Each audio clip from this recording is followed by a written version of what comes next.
আপনার মনে হয় আপনি বাজারে গিয়ে যে তেলের দাম দিচ্ছেন সেটা শুধু অর্থনীতির খেলা? ভুল ভাবছেন। এই তেল হলো আধুনিক পৃথিবীর রক্ত। আর এই রক্ত নিয়ে যারা জুয়া খেলে তারাই শাসন করে পৃথিবীকে। ইন্টারন্যাশনাল রিলেশনসে একটা কথা খুব শুনি, জিও পলিটিক্স।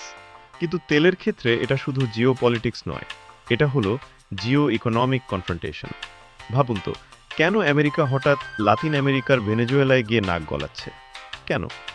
কারণ ওটা স্রেফ একটা দেশ নয়, ওটা হলো তেলের খনি।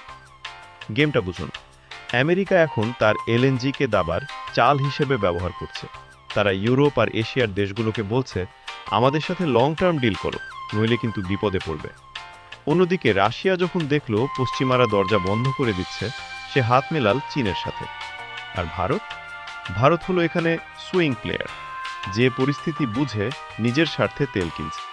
এই পাইচারটি লক্ষ্য করুন। বিশ্বের মোট তেল উৎপাদনের প্রায় 70%ই নিয়ন্ত্রণ করে উপেক প্লাস জোট, অর্থাৎ পৃথিবীর জ্বালানির চাবিকাঠি মাত্র কয়েকটি দেশের হাতে। তারা যখনই উৎপাদনের কলকাঠি নাড়ায়, তখনই বদলে যায় বিশ্ব অর্থনীতির মোড়। তেল থাকলেই যে শক্তি থাকবে তা নয়।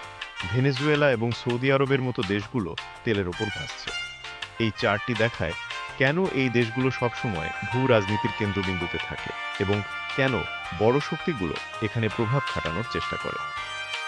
2016 থেকে 2026 এই এক দশকে আমেরিকার এলএনজি বা তরলীকৃত প্রাকৃতিক গ্যাস রপ্তানি কিভাবে রকেটের গতিতে বেড়েছে দেখুন।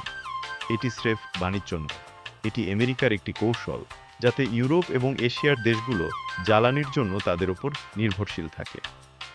বিশ্বের তেল বাণিজ্যের মানচিত্রটা দেখুন। মালাক্কা বা হরমুজ প্রণালীর মতো এই চক পয়েন্টগুলো হলো বিশ্ব বাণিজ্যের ধমনী। কোনো কারণে এই পথগুলো বন্ধ হয়ে গেলে সারা বিশ্বের সাপ্লাই চেইন তাসের ঘরের মতো ভেঙে পড়বে।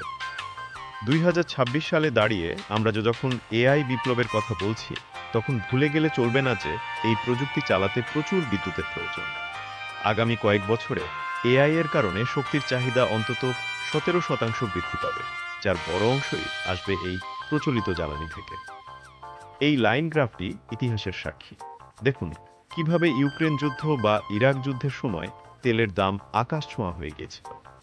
ভূ রাজনীতির প্রতিটি বড় ধাক্কা সরাসরি আপনার পকেটে প্রভাব ফেলে, আর এটাই হলো তেলের রাজনীতির সবথেকে বড় নিষ্ঠুরতা।